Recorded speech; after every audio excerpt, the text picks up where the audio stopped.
Laisse la parole tout de suite à Albert Constantin, évidemment qu'on ne présente plus, qui a fait des choses magnifiques à Lyon, qui a été sur des projets majeurs et qui forcément ne pouvait être que l'architecte retenu pour ce projet de grand hôtel-Dieu. Voilà, donc on est vraiment très heureux de l'accueillir. Et puis je lui cède tout de suite la parole pour qu'il nous présente ce projet absolument magnifique et passionnant, et qui nous explique un peu comment il a travaillé sur ce projet. Albert, c'est à vous. D'abord, merci de m'accueillir ici. J'adore parler de ce projet qui tient très à cœur les Lyonnais. Je m'en suis rendu compte. Je n'aurais pas imaginé ça au départ, quand l'hôpital a fermé dans les années 2010. Alors, je vais vous faire un petit résumé un peu sous plusieurs angles de vue. Je ne peux pas vous faire un exposé complet sur ce projet. Ça prendrait beaucoup trop de temps. Mais le Grand Hôtel-Dieu, c'est pas seulement la façade que l'on connaît sur le Rhône, de 300 mètres de longueur, dessinée par Soufflot. C'est aussi 2 hectares de terrain, 5 siècles d'architecture et pourtant une grande homogénéité dans l'ensemble construit. Et ça m'a beaucoup intéressé et interrogé comment on arrivait en 5 siècles à faire un ensemble cohérent comme celui-là, et comment nous, on allait s'inscrire dans cette démarche de reconversion au XXIe siècle. Alors, bien sûr, quand on regarde cette vision aérienne, on voit 2 hectares construits. On connaît que la façade généralement sur le Rhône, mais on voit très bien à l'intérieur des cours la partie la plus ancienne qu'on appelle les 4 rangs. Il y a un petit dôme qui est magnifique. On connaît le dôme de Soufflot sur le quai, mais on connaît moins bien le petit dôme flanqué de ces 4 tours.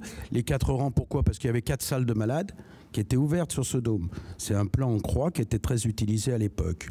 Et puis, sur la partie haute de l'écran, la partie qui vient du côté de la rue de la Barre, et qui est la partie la plus récente du 19e, qui a été construite par l'architecte officiel des Hospices civils de Lyon, qui s'appelait Pascalon, et qui a fait le 3e dôme. Excusez-moi, mais c'est un peu compliqué aujourd'hui. Alors cette vision aérienne, elle est intéressante, elle a été prise au tout début du chantier, et bien sûr, cette façade absolument remarquable, construite par Soufflot, qui fait que cet ensemble, depuis le XVe siècle d'ailleurs, s'est appelé le Grand Hôtel-Dieu, non pas l'Hôtel-Dieu, il y a des Hôtels-Dieu partout, il n'y a qu'un Grand Hôtel-Dieu. Donc le Grand Hôtel-Dieu de Lyon, c'est un pléonasme. J'ai retrouvé le nom Grand Hôtel-Dieu décidé je crois au XVIe siècle. J'ai trouvé que c'était important de le remettre en valeur. Alors la photo aérienne avant qu'on commence les travaux, c'était celle-ci. Je la montre parce que les cours étaient occupés par les stationnements de voitures. On voit sur la rue Bellecordière une espèce de délaissé d'arrière-cour qui servait de cours technique. On verra plusieurs images tout à l'heure sur la rue Bellecordière. Et puis, je vous ai mis un plan en couleur pour vous montrer un petit peu les étapes essentielles. Il y en a eu avant, puisque l'Hôtel-Dieu, c'est quand même une histoire qui a commencé au XIIe siècle avec la construction du pont par les frères pontifes, une petite infirmerie, on va dire, au bout du pont, et etc. Il y a eu un développement jusqu'au projet que vous connaissez, qui en fait a accompagné le développement de la ville de Lyon, son développement de la population économique. Il fallait soigner les gens. D'abord, c'est les gens qui travaillaient. Donc, si on voulait que la ville continue son développement, il fallait s'occuper, évidemment, de sa population, des indigents, et puis des malades. Il y a eu aussi les blessés de guerre, peu importe, il y a une grande histoire. Il faut savoir que l'Hôtel-Dieu a fait l'objet des plus grandes recherches médicales du XXe siècle. On y a inventé l'asepsie, c'est Antonin Poncet. On y a fait la première transplantation d'organes, c'est Jaboulet. On a inventé la recherche sur le cancer, c'est Léon Bérard. On a inventé la chirurgie orthopédique avec Bonnet, Amédée Bonnet, et puis son élève qui a inventé la chirurgie maxillofaciale. Il y avait les blessés de guerre, donc on avait les gueules cassées, etc. Enfin, je pourrais en citer encore pas mal, mais il ne faut pas oublier que ce n'est pas seulement de la construction, ce n'est pas seulement des bâtiments, des pierres, c'est aussi un patrimoine scientifique et un patrimoine social. C'est le grand chef-d'œuvre de l'architecture de la moitié du siècle des Lumières. Alors on voit ici donc les différentes parties, c'est une vraie concrétion de 5 siècles d'histoire que je vous ai mis ici en couleur pour repérer depuis 17e, 18e, 19e, la partie construite par les hospices. Alors comment faire? Comment s'intéresser à ce projet? Sous quel angle le prendre? Les Lyonnais sont très émus, mais comment peut-on donner ce patrimoine qui leur appartient, qui nous appartient, et le livrer à la promotion immobilière? Il y avait de quoi interroger tout le monde. Il y avait des contestations très fortes à l'époque qui se comprennent. On ne peut pas déshériter quand même les Lyonnais de leur patrimoine pour le livrer comme ça à la promotion privée. Donc il y avait des garde-fous quand même dans la compétition, à savoir que on n'avait pas le droit de faire de logement, ce qui est très bien parce que ça aurait été une opération de logement immobilière que tout le monde voulait faire. Donc là, il y avait une interdiction de faire des logements. Il y avait l'interdiction aussi d'y faire des actes médicaux, tout ce qui était lié à la médecine, les hospices ne voulant pas organiser leur propre concurrence. Et à côté de ça, c'était très ouvert. Le seul impératif, c'était de pouvoir faire un hôtel 5 étoiles, de luxe, de 140 chambres. Pourquoi ? C'est une question qu'on s'est posée au départ. Est-ce que c'était légitime de transformer cet hôpital qui avait été conçu pour les pauvres en un établissement de riches et faire des commerces de luxe à l'intérieur de tout ça? Donc tout le monde était très inquiet. Donc nous on s'est posé avec Didier Replin, architecte des monuments historiques et mon associé sur cette affaire, on s'est posé très vite la question de la légitimité. Est-on légitime à transformer ça? Que peut-on faire? Comment examiner le devenir de ces lieux en le rendant lyonnais? Donc, on a pour ça commencé par comprendre que l'homogénéité du bâti, aujourd'hui, était due au fait que chaque fois qu'on avait fait une greffe nouvelle pour agrandir cet hôpital, on avait énormément démoli de choses pour avoir cette cohérence. Des bâtiments qu'on ne démolirait plus aujourd'hui et qui ont été sacrifiés pour l'homogénéité de chaque tranche successive. Alors nous, on s'est dit, on va faire pareil. Si on ne cherche pas à nettoyer, on va dire, tout ce qui est gênant dans l'ensemble, on n'arrivera pas à faire une greffe cohérente. Donc tout ce que vous voyez en rouge sur le dessin a été démoli. Ça a été un grand débat. On était sous contrôle de la direction régionale des affaires culturelles, des monuments historiques, donc il fallait justifier chaque fois nos actions. Et on a montré petit à petit que tous ces éléments que vous voyez en rouge, on pouvait les démolir au profit de la cohérence du projet que je vais vous présenter. On voit ici le projet. On voit ici que sur la rue Bellecordière, on a reconstruit 3 bâtiments. On a refait une nouvelle façade. Il y a eu un grand débat sur cette façade. Moi, je ne voulais pas faire la 3e façade de l'Hôtel-Dieu. Il y avait celle du quai, il y a celle de la rue de la Barre, qui a été bien taguée. Personne ne savait d'ailleurs que les bâtiments de la rue de la Barre, c'était encore l'Hôtel-Dieu. Maintenant, on va le voir. Mais sur la rue Bellecordière, j'avais plutôt dans l'idée de refaire une rue avec les principes d'architecture qui sont de l'autre côté de la rue.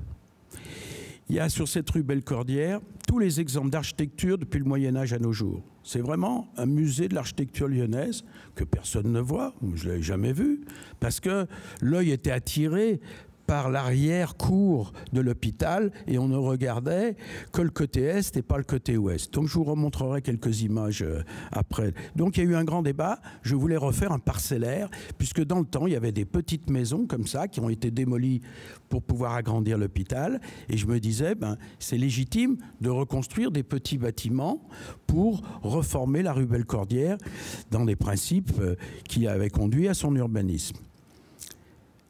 La direction des affaires culturelles n'a pas été d'accord là-dessus. On dit non, ça va pas, il faut faire la 3e façade de l'Hôtel-Dieu. Ce qui explique aujourd'hui le projet qui a été développé. Mais ça a fait l'objet d'un grand débat. Alors, quelques images encore. Première chose, on s'est dit, il faut rendre cet hôpital aux Lyonnais. Donc on va l'ouvrir. Ce qui n'était pas du tout demandé. On ne nous demandait pas, c'était une opération privée, on aurait pu la fermer complètement et travailler à l'intérieur de cet ensemble. Donc on a dit non, il faut que les Lyonnais continuent de venir là-dedans. Donc on l'a ouvert et on a créé toutes ces flèches rouges là, toutes ces entrées, 7 entrées.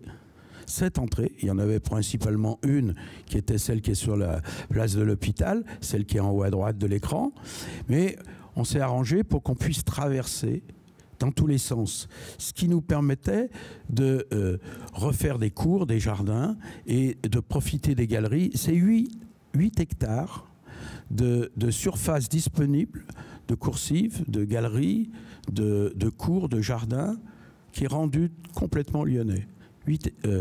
80 000 mètres carrés, de surface rendue publique et ouverte au public. C'est l'équivalent de la place des terreaux, donc c'est pas quand même négligeable, au cœur de la presqu'île. Donc on s'est dit, à partir de là, on va pouvoir ouvrir cet hôpital, le greffer sur la presqu'île et non plus en faire un ensemble isolé comme il était jusque-là. Alors quand on va réaménager les espaces publics, on va faire des jardins et on va faire des cours. Ça, c'est l'entrée historique de l'hôpital qu'on a appelée la cour du cloître, où on a cette vue sur le petit dôme restauré, flanqué de ces 4 tours. Au premier étage, il y avait les salles de malades, je vous les montrerai tout à l'heure. Et on a dit, on va faire un cloître avec des plantations. Il y a eu des grands débats sur les principes de plantation. Et on a fait un ensemble très moderne. Et on a dit, on va réimplanter les plantes médicinales et odoriférantes pour se remettre dans le passé, toujours cette logique de dire essayons de légitimer nos choix. Donc réimplanter ces plantes médicinales, il y a les apothicaires à l'époque, il y avait quand même à Lyon les deux Jussieu qui ont beaucoup travaillé sur avec la congrégation des botanistes. Donc tout ça, ça nous a intéressés pour réimplanter là-dedans un jardin des plantes aromatiques et médicinales que vous pourrez découvrir bientôt, puisque maintenant c'est réalisé et que ça va bientôt être ouvert au public.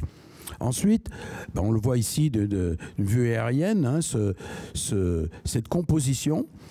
On a fait cette composition pour éviter que les gens traversent en diagonale et prennent les galeries. Jusqu'à présent, tout le monde traversait au milieu de la cour. Donc on s'est dit, si on ne veut pas que les gens traversent, on va leur faire un jeu de chicane, ce qui fait qu'ils contourneront cet espace par les galeries, mais s'ils veulent venir au cœur de ce cloître, ils pourront venir en prenant ces espèces de contours. Il n'y a aucune ligne droite. On a une espèce de cheminement assez complexe, mais qui permet de découvrir l'ensemble de l'architecture de la partie la plus ancienne, puisqu'on parle du XVIIe siècle. On a d'autres cours qui sont aménagés également en jardin, ça c'est celle de l'hôtel. Et puis on a d'autres cours qui sont plutôt dévolus aux terrasses de restaurants l'été, qui ne manqueront pas, je pense, d'avoir un certain succès, et puis à la déambulation. Une autre cour ici où on pourra faire des jardins, des marchés thématiques selon les besoins. Et puis enfin, la composition d'ensemble du programme que nous avons proposé. D'abord, tout ce qui est bleu, c'est le commerce. On a fait un socle commercial extrêmement important. Il y a près de 12 000 mètres carrés de commerce. Comment justifier d'aller mettre des commerces dans ce lieu? Eh bien, on a découvert qu'il y a toujours eu des commerces dans l'Hôtel-Dieu. Il y avait la galerie des bouchers, qui est devenue ensuite le passage de l'Hôtel-Dieu, dont je vous montrerai une photo, qui avait pour but, construit par les Hospices en 1840, détruit récemment pour élargir la rue Childebert, et pour accueillir les grands bijoutiers lyonnais. Donc commerce de luxe, il y en avait déjà depuis belle lurette. Et puis quand Soufflot a construit ce bâtiment sur le quai, on lui a imposé de faire des boutiques en rez-de-chaussée. Il n'y avait encore pas si longtemps, il y avait encore des libraires qui occupaient les cellules du rez-de-chaussée de l'entresol. Donc on s'est dit, il y a une légitimité là encore à réimplanter des commerces, puis ça a toujours été le cas. Et les recteurs qui avaient été désignés pour diriger l'Hôtel-Dieu jusqu'à la Révolution, avant que les Hospices reprennent la suite, les recteurs, c'était des gens qui savaient manager les affaires, c'était des riches bourgeois. Et ils savaient faire fonctionner l'Hôtel-Dieu. Donc ils savaient qu'il fallait trouver des ressources. Donc faire des surfaces à louer, des commerces, c'était une manière aussi de remplir les caisses pour pouvoir apporter les soins nécessaires aux malades. Donc ce socle commercial que vous voyez ici en bleu qui est important. Et puis l'hôtel. Alors l'hôtel, c'est la partie ocre jaune. J'ai décidé de mettre l'hôtel sur la façade du Rhône. C'était une grande réflexion de notre part avec Didier Réplin.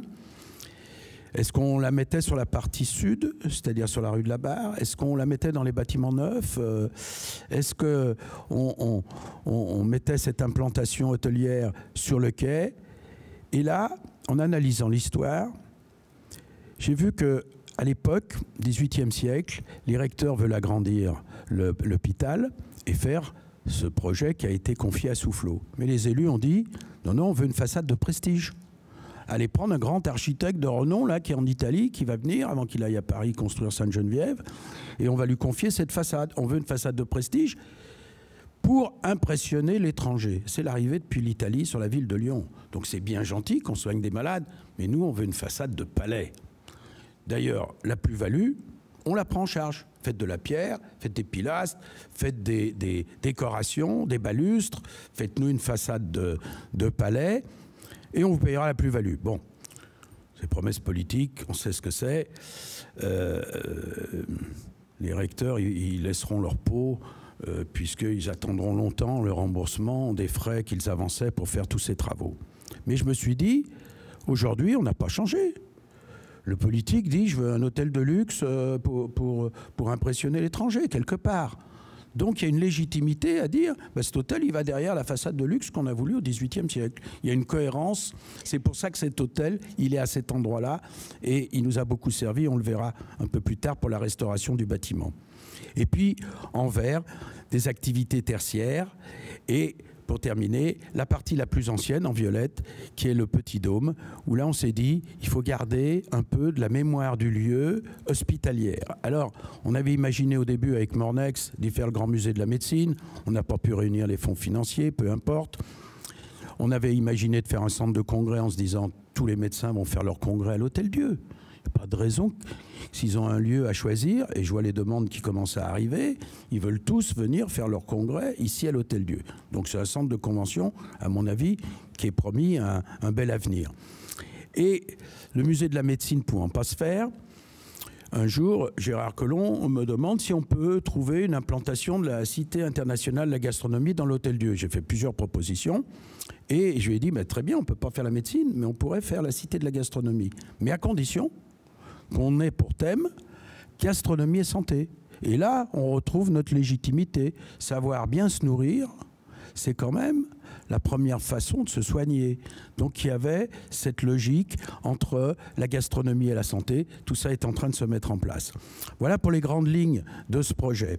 Alors si je prends le Petit Dôme que vous voyez ici, vue d'avion, avec ces 4 tourelles, c'est un endroit assez exceptionnel. Il y avait dans ces 4 rangs, dans ces infirmeries, ce qu'on appelait les infirmeries, de 7 mètres de hauteur, on alignait comme ça les malades le long des murs, sauf l'hiver, on les tirait un peu parce que le mur était gelé et c'était quand même insupportable pour les malades. Donc on les tirait de quelques dizaines de centimètres pour pas qu'ils aient trop froid. Enfin, vous imaginez comment on pouvait chauffer ces volumes avec des cheminées, des volumes de 7 mètres de hauteur. Surtout que le principe du dôme, c'était de ventiler les salles. C'est-à-dire qu'on ouvrait les fenêtres, que vous voyez là sur l'image, et puis on ouvrait les portes évidemment qui fermaient le grand dôme, les portes vitrées, et puis ça faisait un courant d'air. C'était un moyen de ne pas contaminer le voisin.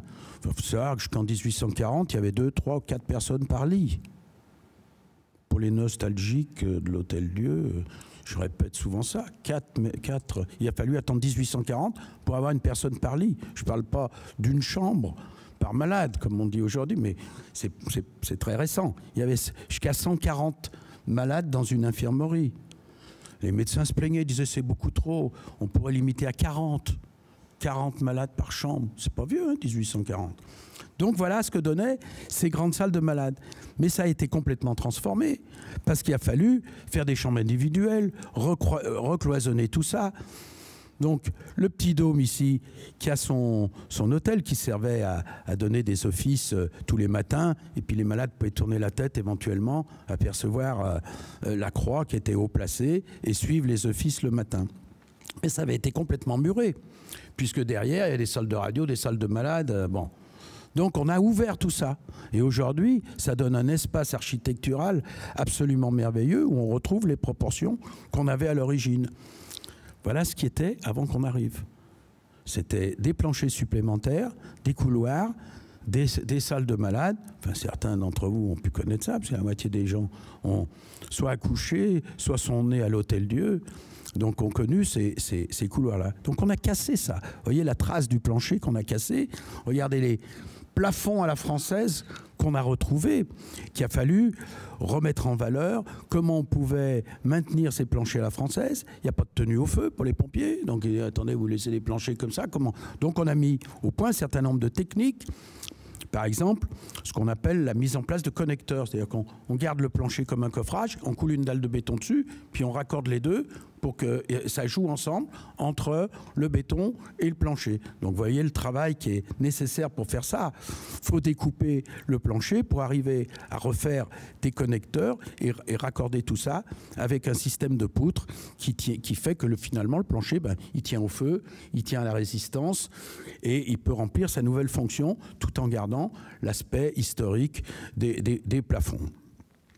Alors voilà ce que ça va donner demain.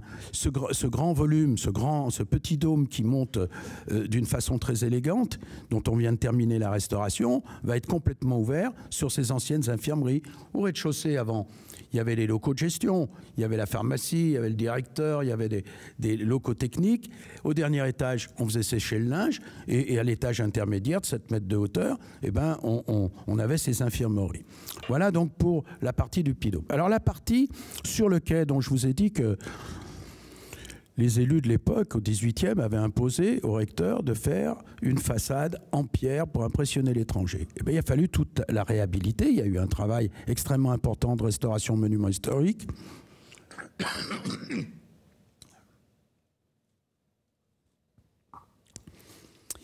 Et il y a quelques années, quand Mortamet avait fait la restauration pour les hospices, pour cloisonner, pour remettre des chambres supplémentaires, créer des planchers, etc., on sablait les façades et le sablage, ça attaquait la pierre et du coup elle était poreuse et du coup elle s'encrassait, etc. Donc il a fallu soigner tout ça d'une façon extrêmement précise. Donc il y a eu un gros travail, c'est pas seulement un badigeon, c'est une vraie restauration extrêmement complexe qui a été menée sur cette façade-là. Il y a les rez-de-chaussée que vous voyez ici, qui sont redevenus des commerces, ce qu'ils étaient déjà à l'origine.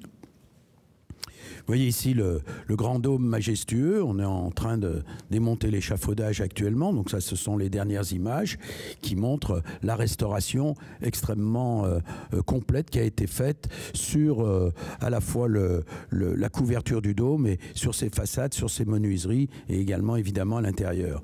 À l'intérieur du Grand Dôme, vous avez pu le voir certainement, il y a eu pas mal de manifestations qui se sont organisées. Ça sera le cœur de l'hôtel.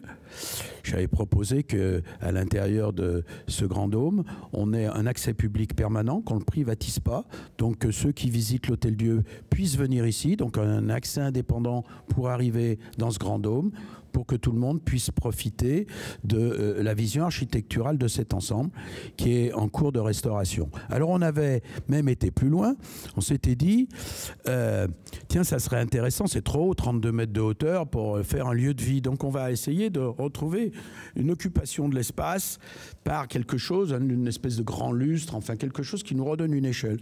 Alors j'avais dessiné une espèce de sculpture comme ça, 18 mètres de hauteur, qui reprend le mouvement de l'air, puisque je me suis dit, mais avant, ça servait de ventilation, donc on pourrait un peu révéler ces turbulences, et donc ça aurait du sens.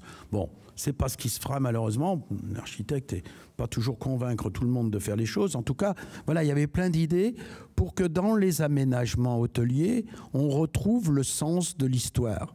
Donc il y avait plein de détails. Je voulais faire des lustres avec des trucs de radiographie, etc. Enfin bon, on pouvait retrouver la fibre optique, par exemple, utilisée beaucoup pour le médical, pouvait également se retrouver dans plein de choses. Finalement, Intercontinental a décidé de couper avec cette histoire et de préférer faire un décor 18e qui est plus conforme à leur idée américaine, on va dire, de standard des hôtels de luxe. Je pense que ça sera très bien ce qui va se faire, mais c'est dommage pour nous de ne pas avoir trouvé cette liaison possible avec l'histoire. Ça nous paraissait intéressant. On n'a pas su convaincre peut-être de l'intérêt de tout ça. Peu importe. Voilà ce que donnaient ces grandes salles de malades avec ces lits. C'est une disposition d'ailleurs qui va se retrouver dans la présentation qui va être faite de la Cité internationale de la gastronomie. Les scénographes qui travaillent actuellement veulent reprendre ces dispositions de lits puis remplacer le lit par une table d'exposition. Donc ça peut être assez intéressant de remettre en scène dans le Petit Dôme. J'ai trouvé que là, ils avaient vraiment su trouver l'esprit de l'histoire de ce lieu pour en tirer parti. Il faut que le monument historique, ça ne doit pas être une contrainte, me disait un jour Réplin. Il me disait ça doit être un levier à l'imagination. Il ne faut pas momifier le monument historique. Il faut vraiment s'en servir pour retrouver, proposer une reconversion intéressante de ce lieu. Alors là aussi, eh bien, on avait construit des planchers intermédiaires que vous voyez ici, qui donnaient sur le Rhône. Alors là, je me suis dit, il y a un problème sur cette façade. Les planchers ont été... la hauteur des planchers ont été recoupés au premier étage, il y avait 7 mètres de hauteur. Donc vous voyez sur l'image de gauche, il y avait un plancher intermédiaire qui avait été construit pour faire 2 étages au lieu d'un. Là, je me suis dit, ça peut être intéressant de faire des duplex dans les 2 chambres, ce qui fait que je vais couper le plancher à quelques mètres de la façade et je vais pouvoir restaurer cette façade-là, retrouver l'intégrité architecturale. Ça n'avait pas de sens de garder ces grandes baies de 5 mètres de hauteur recoupées au milieu. Et vous voyez ce qu'on a fait, et on le voit sur l'image de droite, on a retrouvé des grandes fenêtres qui ne sont plus recoupées de façon intermédiaire. Et à l'intérieur, quand on a démoli tous les cloisonnements, voilà la majesté des lieux qu'on a retrouvés, avec ces plafonds, ces colonnes de pierre qui tiennent la partie centrale du bâtiment. Et voilà, on coupe ce que ça donne. On voit sur la droite les fameuses chambres en duplex qui nous permettent d'arriver par le haut, de descendre dans la chambre qui est en partie basse et de retrouver cette grande façade et de retrouver la volumétrie historique de ces espaces-là. Ça a été compliqué pour convaincre quand même les hôteliers, parce qu'on aurait pu faire 2 chambres au lieu d'une. Donc dans le rapport financier, c'était pas très simple.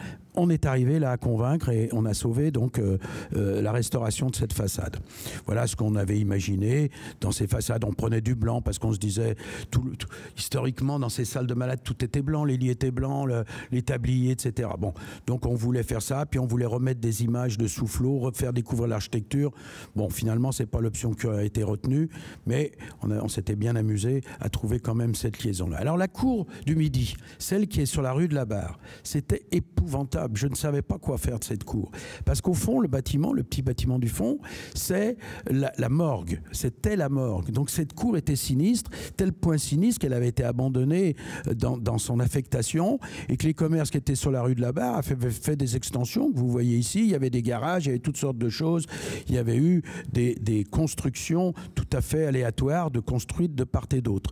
Regardez une autre photo, on voit les garages sur la droite. Donc c'était sinistre. Comment faire vivre cet espace-là?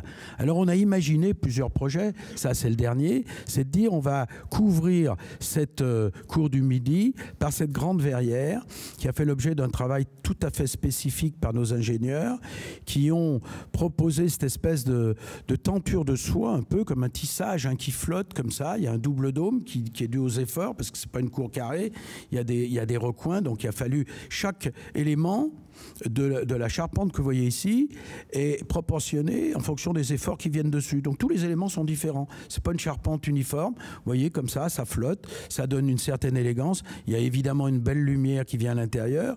Et vous voyez la photo maintenant de l'espace par rapport à la cour de la morgue que vous avez vue tout à l'heure. Donc on va redécouvrir maintenant cette cour du Midi. Il y a 2 entrées qui donnent, une sur la rue de la Barre et l'autre sur la rue Bellecordière. On a restauré les façades. On a des commerces et des bureaux qui vont venir là-dessus. On a creusé pour faire un niveau inférieur. Et vous voyez la beauté maintenant quand il y a du soleil. Et je préciserai quand même que c'est un ouvrage technique très complexe. On n'avait pas le droit de s'appuyer sur les bâtiments parce que les lois antisismiques aujourd'hui nous empêchent de nous accrocher sur les bâtiments. Donc elle est complètement autostable, elle tient sur 6 poteaux et vous voyez là sur cette photo, la verrière ne touche pas les façades. Donc il y a eu un beau travail de fait par nos équipes pour mettre au point ces principes d'architecture et on ne se lasserait pas de défiler les images à différentes périodes de l'année. Et ce qui m'a intéressé, c'est que là encore, légitimité. J'ai dit, mais il y avait ce fameux passage qu'on appelait le passage de l'Hôtel-Dieu, avec tous les bijoutiers, ce que vous voyez ici, et un des plus beaux passages de France qui a été démoli pour agrandir, élargir la rue Childebert. Je ne pense pas qu'on le ferait aujourd'hui. Et je me suis dit, mais voilà la légitimité de cet espace commercial. Et j'ai demandé à ce que cette cour du Midi, on l'appelle le passage de l'Hôtel-Dieu, en référence à ce passage qui était au nord du site. Et puis un travail aussi sur l'architecture. Je montre ici un élément. Ces ferronneries qui fermaient le site sont des œuvres d'art extraordinaires. Donc j'ai redessiné une version contemporaine de ces grilles. En voilà un exemple ici, avec cette légèreté, mais qui reprend les mêmes principes constructifs que ceux qui étaient adoptés jusqu'ici.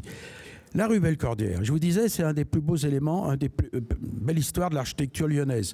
Vous voyez, l'architecture des différents bâtiments, depuis le Moyen-Âge au fond jusqu'au bâtiment du 19e que vous voyez ici, c'est vraiment une rue avec une qualité architecturale remarquable. Malheureusement, quand on prenait la rue Bellecordière, on ne voyait pas cette architecture-là. Qu'est-ce qu'on voyait? On voyait ça. Les fluides médicaux, la chaufferie, les transformateurs, l'arrière-cour logistique de l'hôpital. Eh bien, on a démoli tout ça. J'ai dit, on ne va pas essayer de conserver quoi que ce soit, y compris la morgue. J'ai obtenu les autorisations pour démolir tout ça, de manière à reconstruire une rue avec cette fameuse troisième façade de l'Hôtel-Dieu dont je parlais tout à l'heure. Et là encore, on a réutilisé la typologie de Soufflot avec des commerces, avec un rez-de-chaussée, un entresol, une double hauteur de bureau, une simple hauteur au troisième étage et un couronnement. Donc on s'est réinscrit dans le langage de Soufflot en version contemporaine, avec ces lignes, les pierres qui étaient appareillées maintenant sont faites avec du verre et des lames de bois qui sont à l'intérieur du verre pour redonner aussi ces textures. Enfin, il y a toute une série de références un petit peu qui nous a servi à conduire notre conception. Ici, deux bâtiments et au fond la loge des fous, parce qu'il y avait un bâtiment qui s'appelait la loge des fous. On y logeait les fous jusqu'à ce qu'on les mette à l'anticaille et on a démoli ce bâtiment parce que c'était vraiment des cellules comme des cellules de prison. On enfermait les gens. Donc j'ai reconstitué en version contemporaine l'ancienne loge des fous qui n'existait plus. Donc quand on sort du cinéma aujourd'hui, Pathé, ben voilà la vue qu'on a par rapport à celle que je vous ai montrée tout à l'heure avec les fluides médicaux. Et si on regarde bien le travail qui a été fait aussi sur la cinquième façade, sur les toitures, il y a eu un travail très important de fait pour qu'on ne voit aucun élément technique en toiture. C'est-à-dire qu'il y a des désenfumages, des tuyaux d'extraction de cuisine de toutes sortes. Vous ne voyez rien. Donc on a réintégré tout ça. Il y a eu un beau travail de concertation, à la fois sur les bâtiments anciens, où on a reconstitué ces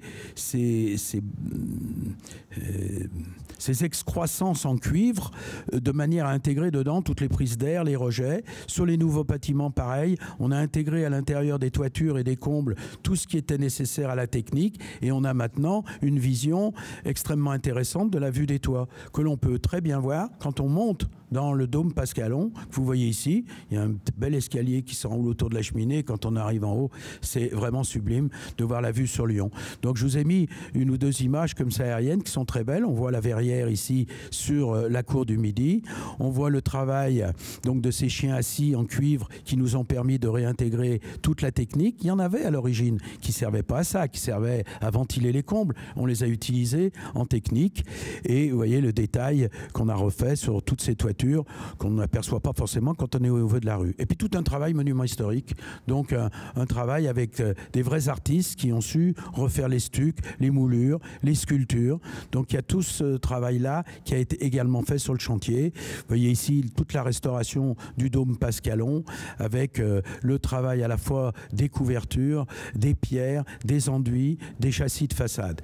Voilà un peu le petit parcours que je pouvais vous faire aujourd'hui.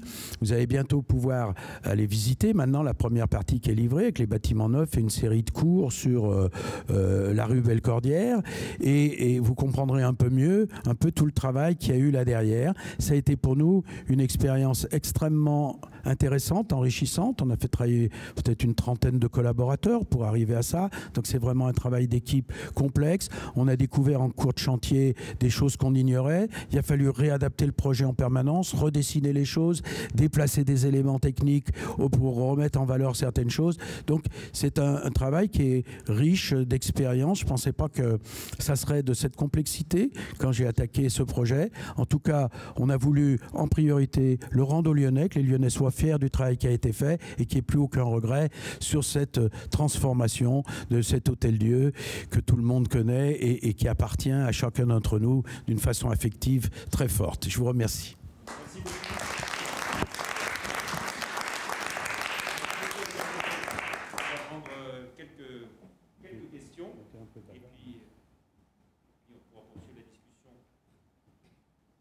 Qui veut poser une question? Merci Albert. Le centre de congrès peut accueillir combien de personnes? On peut... D'abord, c'est un centre de convention, ce n'est pas un centre de congrès. C'est 500 personnes. Tout dépend de la configuration. On peut mettre 500 personnes pour assister à une conférence. On peut en mettre 300 pour dîner. Il y a des petites salles aussi de réunion, comme dans tous les centres de convention. C'est un peu ce qui se fait dans les hôtels, où on a ce qu'on appelle les ballrooms, avec des grandes salles. Donc là, on s'est arrangé pour faire une salle où on pouvait contenir 500 personnes, avec toutes les cuisines qui permettent de servir derrière les convives, et organiser aussi bien des conventions que des mariages, si on le voulait, ou des soirées privées, éventuellement. Mais je pense que c'est la première chose qui a intéressé les investisseurs. Ils ont compris très vite qu'il y avait du grain à moudre dans cet espace de convention.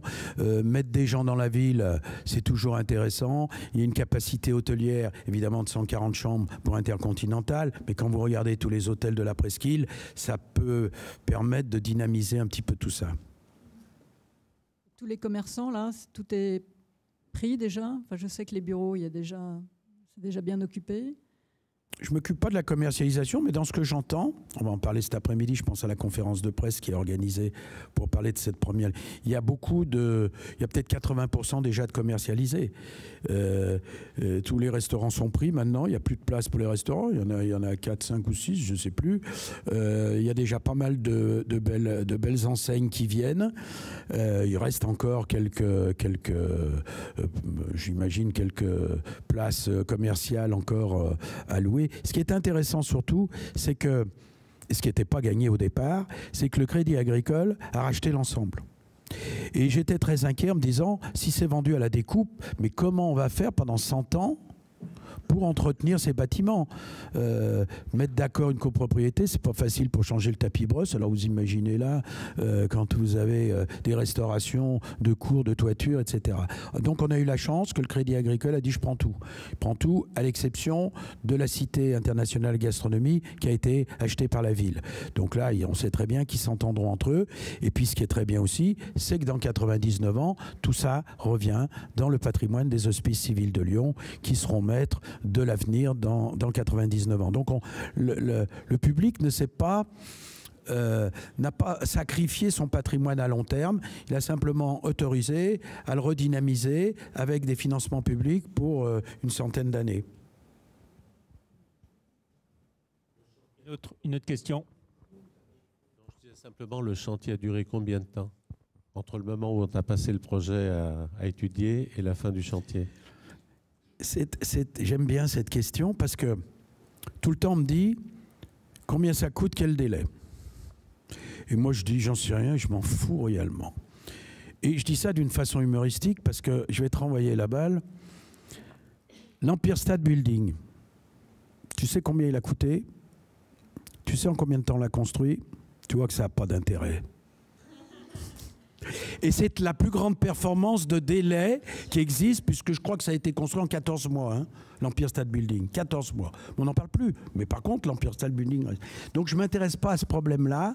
Et je peux que dire une bêtise, c'est peut-être 3 ans, 4 ans, je ne me rends pas compte, entre les premiers travaux de recherche archéologique. On aura fini de livrer, je pense, mi-2019 avec la Cité de la Gastronomie, si on n'a pas de nouvelles surprises, parce que c'est quand même très compliqué. Hein, quand on tombe sur des fouilles archéologiques, il faut qu'on revoie le projet. Aujourd'hui, la première partie va se livrer là. Elle est livrée, puis elle est en cours d'aménagement. Et je pense qu'à partir de fin avril, ça sera ouvert au public. L'hôtel, on parle de fin 2019, début 2020, et la Cité de la Gastronomie, juin 2020. Voilà, mais quand on a commencé le chantier, je ne m'en souviens plus, ça passe tellement vite, et comme je t'ai dit, je suis peu préoccupé par ces problèmes de délai. Ce qui m'intéresse, c'est ce qui va rester demain dans le cœur des Lyonnais, et ce qui, dans 50 ans, sera toujours actif du point de vue de l'émotion qu'on pourra avoir dans ces lieux. Désolé de ne pas avoir répondu à ta question. On prend une dernière question et puis on poursuivra la discussion avec Albert Constantin en ce restaurant. La plus belle découverte que vous avez faite pendant les travaux qu'on ne connaissait pas? Je ne peux pas répondre à cette question. Je ne me suis pas d'abord occupé directement de l'archéologie. Disons que ce qui a été trouvé, ce n'est pas des choses importantes, c'est des choses qui permettent d'expliquer le passé. C'est-à-dire on a retrouvé des fresques, on a retrouvé des débris de toutes sortes, et les archéologues après réinterprètent ça en disant qu'est-ce qui se faisait au XIIe siècle, par exemple, sur ces lieux, comment les gens vivaient-ils. Donc il n'y a pas eu de choses remarquables, a priori, qui permettent de dire tiens on va conserver ça, on va bon. Mais l'archéologie ça sert pas qu'à ça, ça sert aussi à expliquer le passé. Par contre, ma propre recherche sur l'histoire de l'Hôtel-Dieu, dont on dit que c'est le XIIe siècle, et pour moi ça commence au VIe siècle, avec Childebert et Ultregoth. Je ne vous ai pas raconté cette anecdote, mais c'est vrai que sur la façade, Soufflot, il y a Childebert d'un côté, Ultregoth. Ultregoth, c'est la femme de Childebert. Bon, c'était notre code informatique d'ailleurs du projet. On avait trouvé ça très drôle. Et d'ailleurs, Childebert, c'est le 3e fils de Clovis. J'imagine vous le saviez. Donc, désolé de vous le rappeler. Et ils viennent à Lyon en 542, je crois, de mémoire. Et avec leur propre denier, créent la première fondation royale sur les bords de la Saône, à peu près où il y a aujourd'hui le conservatoire de musique. Et là, avec leur propre denier, ils créent le premier hôpital qui est à Lyon. Enfin, un hôpital à l'époque, vous imaginez ce que ça pouvait être. Hein. Les premiers chirurgiens, c'était des barbiers, et il a fallu encore attendre pas mal d'années. Donc ils font ça, et les chanoines du chapitre de Saint-Paul qui sont à côté se disent oh là là, on va les spolier, quoi. Il y a du fric là-dedans, on va les spolier. Donc ils feront tout, et puis au XVe siècle, eh ben, cette fondation royale, elle va disparaître, il n'y aura plus d'argent, et on se dit ben, qu'est-ce qu'on fait du rôle, la fonction hospitalière. Donc on va la donner au recteur pour l'Hôtel-Dieu. Donc on va dire, ben voilà, il n'y en a plus là-bas, mais c'est vous qui prenez le relais. Et ça a fait la fortune de l'Hôtel-Dieu. C'est pour ça que c'est Childebert et Ultregoth sur la façade, c'est très intéressant. Parce que derrière, les recteurs qui étaient des hommes d'affaires avertis, on dit, attendez, on est les héritiers de la Fondation Royale, on ne paye pas d'impôts, on va prendre l'octroi, on va avoir... Enfin, ils vont faire fructifier cet héritage de la Fondation Royale qui va permettre ce développement extraordinaire de l'Hôtel-Dieu.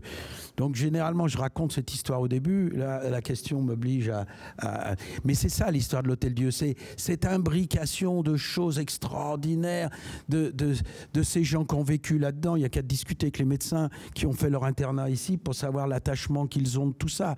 Il y a 1000 choses que, n'étant pas archéologue, j'ai découvert, que j'ai relu, et là on est en train de réécrire un petit peu toute cette histoire pour la faire un peu mieux connaître aux Lyonnais. Très bien. Est-ce que l'architecte a pu faire absolument tout ce qu'il voulait sur ce projet, ou est-ce qu'il vous est resté une ou deux petites frustrations?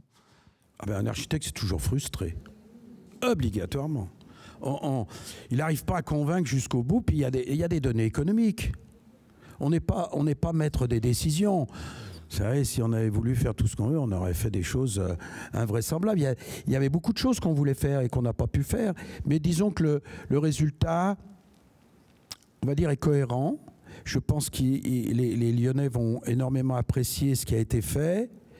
Même si nous, on a toujours des regrets. Enfin, un architecte qui n'a pas de regrets, il faut qu'il change de métier, quoi, vraiment. On a une ambition qui ne trouve jamais satisfaction. C'est quand même normal. Même, j'imagine, Soufflot, il part à Paris. Il laisse à ses élèves la fin de l'Hôtel-Dieu. Puis il revient, puis il voit son dôme, il dit « Mais c'est pas ce que j'ai dessiné. Le dôme, il n'est pas comme ça du tout. Vous avez changé mes proportions. » Donc, il est furieux contre ses élèves qui avaient transformé son projet. Il faudra attendre en 1944 que le dôme brûle pendant la fin de la guerre et que Mortamet, après pas mal d'années, reconstruise le dôme qu'on connaît aujourd'hui, en béton armé d'ailleurs, selon les plans de Soufflot. Donc voilà, Soufflot avait été peiné de ça, nous aussi on est peiné, mais c'est pas ça qui est important. Je crois que c'est le résultat que vous découvrirez dans les jours qui viennent. Très bien. Merci beaucoup Albert Constantin.